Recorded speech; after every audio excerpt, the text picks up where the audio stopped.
o cara com a melhor genética que esse planeta já viu. Dá uma olhada.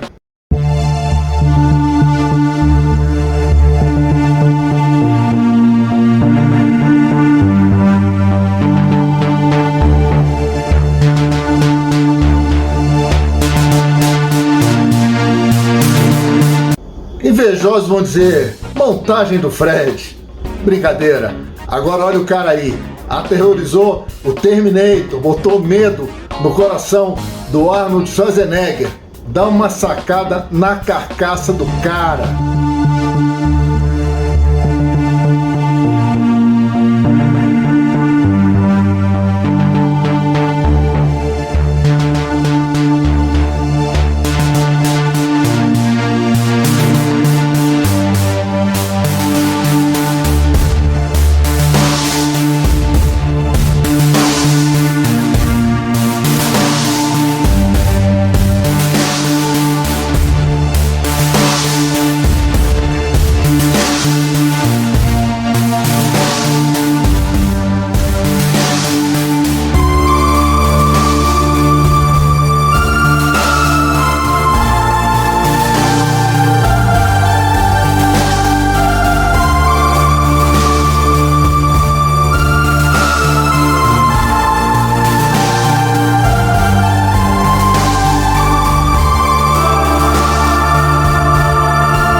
Sérgio Oliva, nascido em Cuba, Sérgio Oliva pai ou Sérgio Oliva Sênior, que já temos o filho dele aí, Sérgio Oliva Júnior, quebrando tudo, mas esse é um assunto para outro vídeo. Sérgio começou muito cedo, trabalhando para ajudar a família em Cuba como cortador de cana-de-açúcar, entrou no exército muito cedo também, com 16 anos, embora por ser menor de 18, não tenha sido convocado para nenhum tipo de operação militar, e gostava de esporte, mas não se encontrava em nenhum. Até que ele na praia, nessa faixa etária de 16 a 18 anos, um pessoal passou por ele, e entre esse pessoal tinha uma galera que já treinava, e ficaram muito impressionados com a estrutura daquele garoto. Cara muito forte para a idade dele, chegaram para ele e convenceram, perguntaram, né? Meu irmão, você treina? Não treino, não faço nada, não, nasci assim, sou desse jeito que eu corto cana.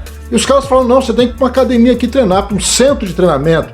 Não existia academia em Cuba, centro de treinamento, os antigos ginásios. E Cuba trabalhava muito essa propaganda com atletas de vários esportes, uma influência que vinha da União Soviética, para fazer com que esses esportistas virassem garotos propaganda daquele regime que começava a aparecer por lá. 6 meses apenas de treino e nosso amigo Sérgio já fazia parte da equipe olímpica de levantamento de peso cubana. E por que com apenas 6 meses já botaram o garotão para treinar, para competir, representando Cuba em Jogos Amadores e Jogos Olímpicos? Porque antes dos 18 anos ele já fazia um arranque de mais de 150 quilos. Já fazia, somando todos os levantamentos básicos, já fazia mais de meia tonelada a criança. Olha só, com 6 meses apenas antes de completar 18 anos. Ano de 1963, um desses meetings, esses encontros pré-olímpicos de vários países, ia acontecer na Jamaica. Lá foi a equipe cubana, devidamente acompanhado pela sua segurança. A gente sabe que para esses países a segurança não é bem para protegê-los de alguma coisa, é para não deixar que os atletas fujam. Só que o Serjão não era bobo não. Deu uma driblada ali na segurança, no exército que estava com ele, na polícia que estava ali tomando conta, driblou os caras, correu para o consulado americano na Jamaica, bateu na porta, pediu asilo político e ganhou. Por que isso acontecia quando alguém conseguia burlar essa vigilância desse tipo de regime desses países? Por que os americanos concediam asilo? Porque eles queriam aprender como é que estava funcionando o regime, como é que aquilo funcionava de verdade. Queriam ouvir relatos de alguém lá de dentro. E nessa o Sérgio bateu na porta, meu irmão, quero asilo político, o consulado puxou o cara para dentro, vai para os Estados Unidos, meu filho. Chega em Miami e logo depois muda para Chicago. Consegue um emprego de reparador, de técnico, de manutenção numa emissora de televisão. Trabalhava de 10 a 12 horas por dia. Por enquanto, nada de treino. Só que teve uma coisa que encantou demais o Sérgio. Quando ele chegou, ele ficou impressionado. Cachorro quente, hambúrguer e Coca-Cola. Coca-Cola? Me patrocina aí. Cachorro quente, hambúrguer e Coca-Cola. O cara ficou doido com aquilo ali. Ele nunca tinha visto. Adorou o sabor, a textura e tal. E era um tal de cachorro quente, hambúrguer e Coca-Cola o tempo todo. Quando ele muda para Chicago, aí sim, ele começa a sentir falta do treinamento e vai se inscrever numa academia, a IMCA, que era muito famosa na época, muito tradicional, e ele se inscreve não como bodybuilder, porque isso estava começando ainda, estava nascendo, embrionário, mas como levantador de peso. E os americanos, que de bobos também não tinham nada, já queriam montar times, montar equipes para fazer frente aos atletas que vinham daquela União Soviética. E nessa que o Sérgio começa a trabalhar e vai passar a competir em nome dos Estados Unidos no levantamento de peso. E agora eu vou saber se você realmente segue aqui o canal, tá colado no canal. Vou fazer um vestibular daqui a pouco para os seguidores do canal. Sérgio na equipe de levantamento olímpica, década de 60. Quem era o preparador dos caras? Bob Hoffman. Você já ouviu aqui. Bob Hoffman é o cara que começa a testar, com autorização de outro cara, John Ziegler, um comprimidinho famoso. Já sabe, né? Já lembrou? Não lembrou? Corre aqui e procura o vídeo do Diana Ball. Bob Hoffman viu o Sérgio treinando como levantador de peso, olhou pro cara e falou, meu irmão, que levantamento de peso, cara? Então o negócio não é esse não. Você tem que ser fisiculturista. Porque ao contrário dos seus oponentes, que geralmente eram mais pesados, acumulavam mais gordura, o Sérgio era um gigante com a cintura desse tamanho e já com cortes entre os músculos. Bob Hoffman viu, não. Nada de levantamento de peso. Meu irmão, o cubano, vamos ir pro palco, vamos pro fisiculturismo. Já sobe nos palcos em 1963, em campeonatos menores como o Mr. Chicago e ganha. Mas aí ele vai para o Mr. América. Nessa época, o grande evento de bodybuilding. Fica em sétimo, mas o pessoal já vê que ali tinha alguma coisa diferente. No outro ano, 1964, ele aí já termina em segundo. Então no ano anterior ele ficou em sétimo, no outro ele já pula para o segundo lugar. Contestado, já começava um rumor que ele teria que ter levado, que não levou, porque era cubano, porque era negro.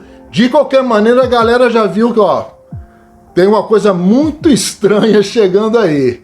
1965, Sérgio volta para o Mr. América. E, de novo, segundo lugar. E aí fica claro, porque ele era muito superior ao seu rival, que havia algum tipo de perseguição. O que se confirma numa entrevista. Os árbitros deram uma entrevista para uma revista da época e falaram, não, o Sérgio não ganhou porque ele é cubano e ele não é fluente no inglês. Campeonato de fisiculturismo.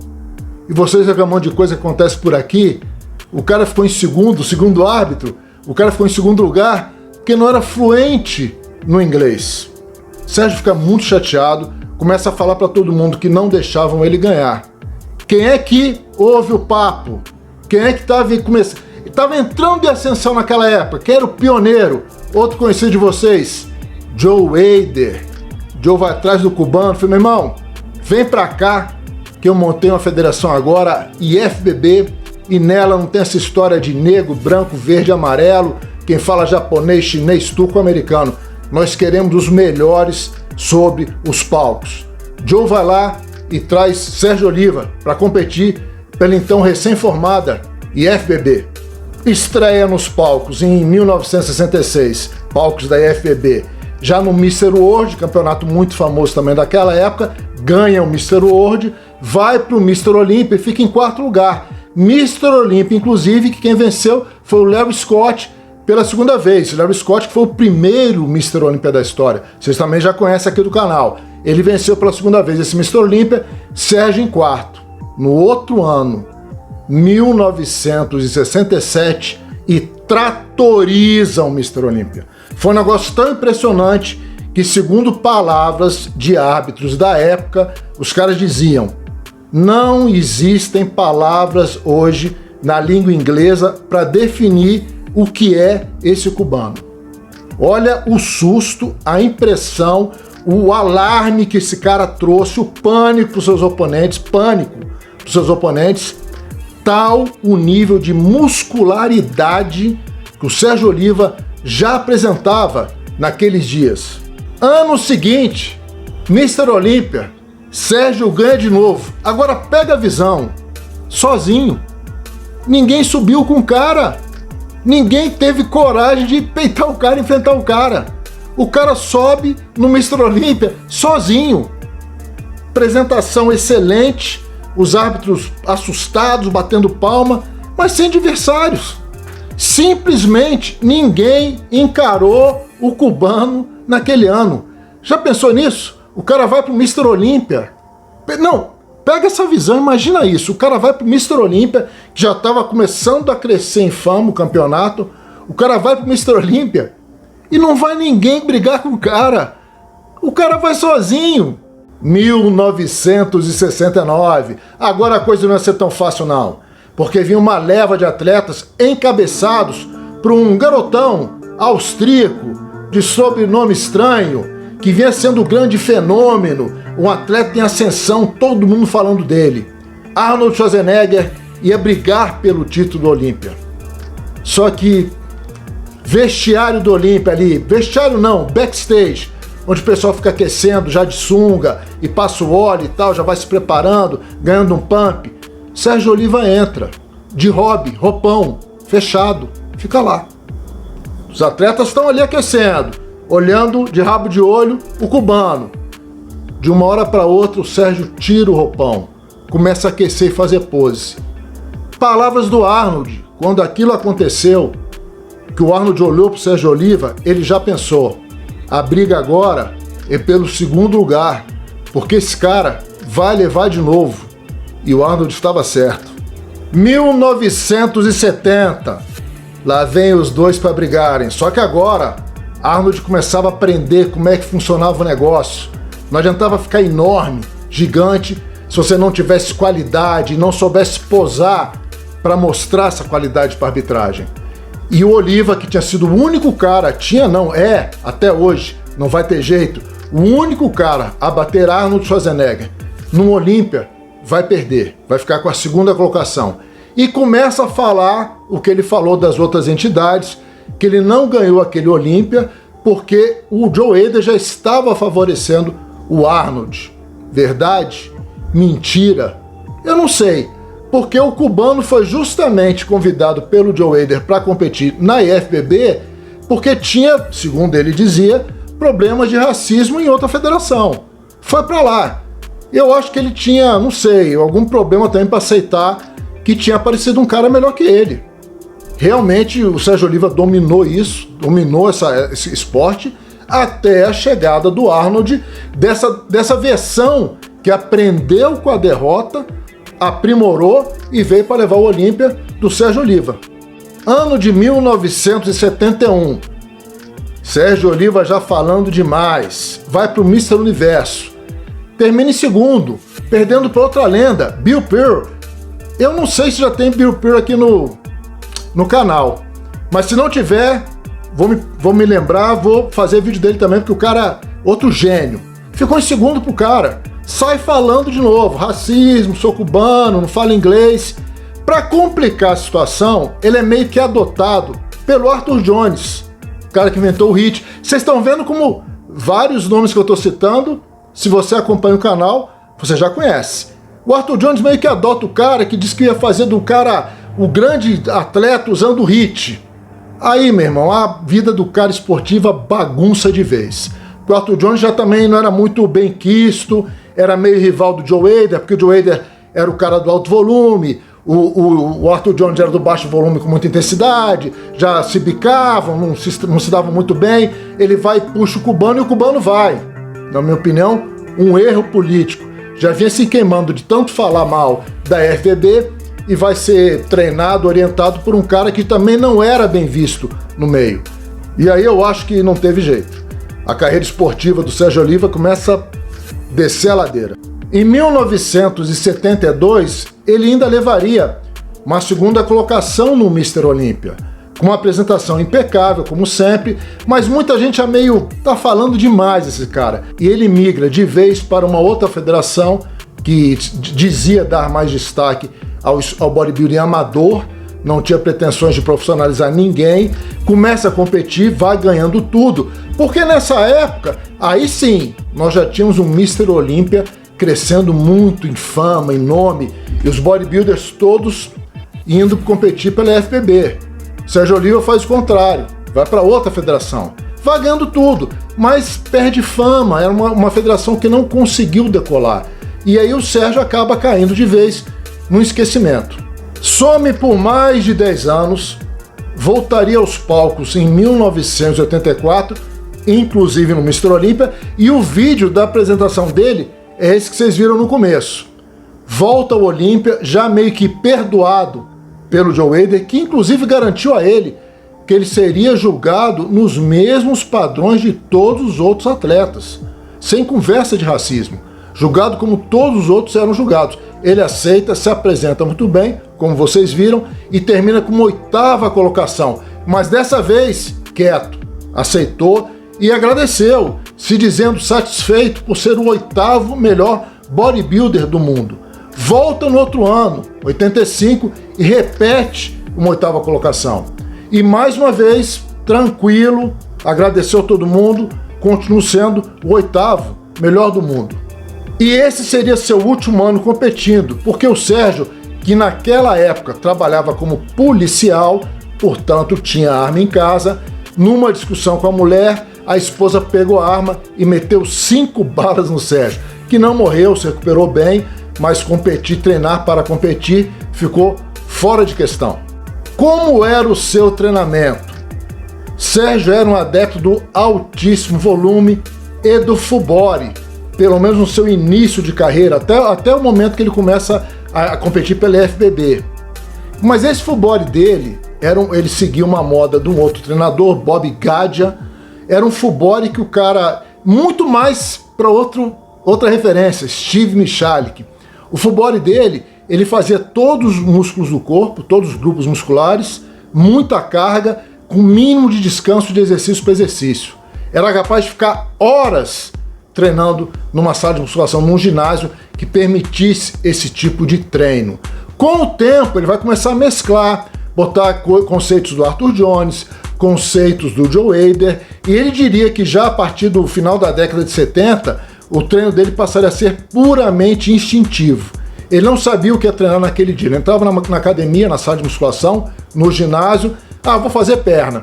Fazia perna sempre até a falha, até se acabar. Só que num dia ele podia fazer 6 séries e no outro dia de perna fazer 20. Ele não se prendia mais a uma estrutura rígida. Então ele treinava o que ele queria, do jeito que ele queria, como ele se sentisse melhor. Ele tinha uma inspiração, hoje eu vou fazer bíceps e tríceps.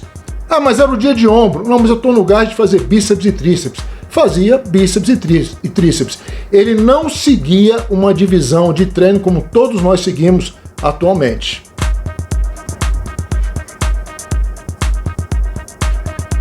Aqui embaixo, na descrição do vídeo, temos uma amostra de treino detalhada do Sérgio Oliva, do seu auge, justamente essa virada da década de 60 para a década de 70, para vocês conhecerem.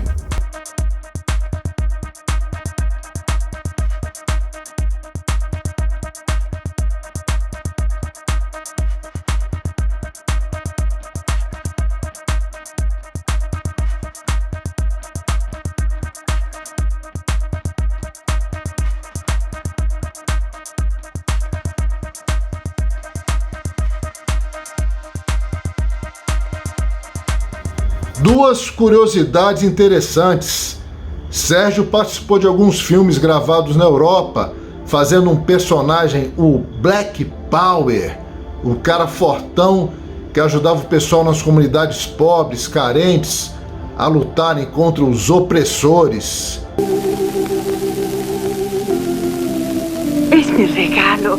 Te lo acabo de terminar. Yo sé que a usted le gustan los coquitos. Ande, pruebe, viejita, pruebe. Mi capisci, ma Barbara siempre me llama para la misma cosa. Desde que te conozco siempre habla de lo mismo.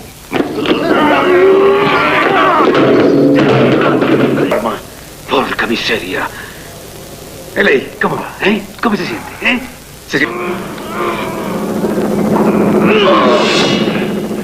E o pessoal mais nerd vai reconhecer com certeza o personagem Oliva Biscuit, ou Biscuit Oliva, que aparece nos mangás japoneses da série Baki e depois estaria também nos animes que você encontra aí no serviço de streaming. Ele lá, uma série com lutadores, ele lá interpretando um lutador fortão, gigante, com o próprio nome dele, o Biscuit Oliva. E a perna dele estavam desse jeito, ficou balançando ele. Que nem uma toalha. E quantas vezes ele fez isso? Não quero pensar nisso, não. Fiquei pensando aqui, mais uma vez falando como o povo nerd. Já pensou Sérgio Oliva no auge, interpretando um Luke Cage ou Pantera Negra? Ele gostava demais de partial reps ou repetições parciais. Não porque esse fosse um jeito mais eficiente de treinar, mas que em decorrência de usar sempre muita carga, ele começou a ter vários problemas nas articulações. A articulação é complicada, a gente vai passando o tempo, você tem um músculo, você tem força, mas a tua articulação não deixa você prosseguir. E para evitar o problema, minimizar as dores, Sérgio começa a trabalhar com repetições parciais. Muita gente confunde isso. Eu vi um vídeo, o cara publicou um vídeo que o Sérgio gostava de repetições parciais. Ele gostava porque ele via nas repetições parciais um jeito de continuar treinando sem sentir tantas dores nas suas articulações. Não porque fosse o melhor jeito para treinar. Mas Fred, você falou em melhor genética. Qual a novidade? Viu o cara aí, tá grandão, tiozão grandão e tal, atropelou o Arnold no Olímpia. E aí? Aí é o seguinte, gente, dieta. Vocês vão ouvir também gente aí falando da dieta do Sérgio Oliva, como era a dieta do Sérgio Oliva. Vou falar com bastante calma para vocês, para não dizer, não, Fred se enganou. Não me enganei, por isso que eu falei devagarzinho. Sérgio Oliva não fazia dieta. Sérgio Oliva não fazia dieta. Não comentei a história do cachorro-quente, do hambúrguer? Ele mantinha esse jeito de comer. O que ele fazia que para ele já era muito sofrimento? Tirava a Coca-Cola da história. Coca-Cola, me patrocina. Tirava a Coca-Cola da história. Continuava com seus hambúrgueres, cachorro-quente, adicionava panqueca, gostava muito de sorvete, e isso não mudava. Ué, como é que ele ganhava mais qualidade? Ele treinava mais. Ele treinava com mais intensidade, ele reduzia mais ainda os intervalos de descanso, como muita gente, inclusive o Arnold, fez por muito tempo. Eu quero diminuir o percentual de gordura. Eles não iam na dieta não, eles arregaçavam no treino. Então Sérgio Oliva repetindo, o Fred se enganou, vou repetir. Sérgio Oliva não fazia dieta, a não ser tirar a Coca-Cola. Não tinha genética não? Vou eu e você aí comer hambúrguer e cachorro-quente, tira da Coca-Cola, hambúrguer e cachorro-quente, panqueca e sorvete todo dia. Vamos ver onde é que vai parar o nosso shape. Só para não ficar tão radical a minha afirmação. Em 1984, ele aceita uma orientação do Frank Zane, outra lenda, que era bem menor que ele, um shape muito legal, mas menor que o Sérgio. O Sérgio falou depois que foi a pior experiência da vida dele. Que ele gosta de comer, gostava de comer. Ele falava, eu como muito, eu durmo com fome e eu já acordo com fome. Não posso fazer a dieta que esses caras estão fazendo. É muito sofrimento. Aí diz que o Frank Zane era meio doido. Então ele começou essa orientação, mas ele aborta no meio do caminho. Essa foi a única experiência comprovada de dieta que o Sérgio Oliva tentou. O sofrimento dele, tadinho, era simplesmente cortar a tal da Coca-Cola. Curtiu o vídeo, já sabe, aperta, compartilha, dá like, aquela história toda. Tem amigos que curtem esse tipo de assunto? Compartilha o vídeo. Não só ajuda o canal, como está divulgando o material para outras pessoas que têm interesse nesses temas. Para o pessoal dos TPZaps que tem me pedido, já estou trabalhando naquela série da glicemia, da insulina, o que está se fazendo hoje de uso de insulina, que a coisa pode não ser tão perigosa como a gente tem falado, inclusive eu, já tem umas novidades. Então vou trazer para vocês, se eu trabalho nessa série, essa vai ser exclusiva para os TPZaps. Tá bom? Gente, tamo junto. Aquele abraço. E segue nossa parceria com a melhor empresa de suplementos, melhor relação custo-benefício do Brasil, Growth Suplementos. Quer dar uma força aqui pro canal? Ajudar o projeto? Faz sua compra de suplemento, vai ter suplemento de qualidade, num preço acessível, principalmente no mercado brasileiro, no site da Growth, gsuplementos.com.br. Comprou no site da Growth, utilizou cupom Treino Pesado na conclusão do seu pedido, já me deu uma força. Agora, se você fizer um pedido que tenha valor mínimo de R$300, concluiu sua compra, usou o cupom Treino Pesado, valor de R$300, vou montar um treino para você. Treino que vai respeitar os dias que você pode treinar e os dias que você tem para descansar e o tempo que você pode ficar dentro da academia. Fez sua compra no site da Growth, utilizou o cupom Treino Pesado, você vai receber uma nota fiscal do seu pedido, você vai mandar essa nota fiscal, o arquivo, para o e-mail canaltreinopesado@gmail.com. Essa é a regra. Fez pedido, recebeu a nota, manda para o e-mail, porque tendo a nota eu posso conferir se você utilizou o cupom Treino Pesado. Se o valor for de R$300 para cima, já vai receber um treino que eu vou fazer para você.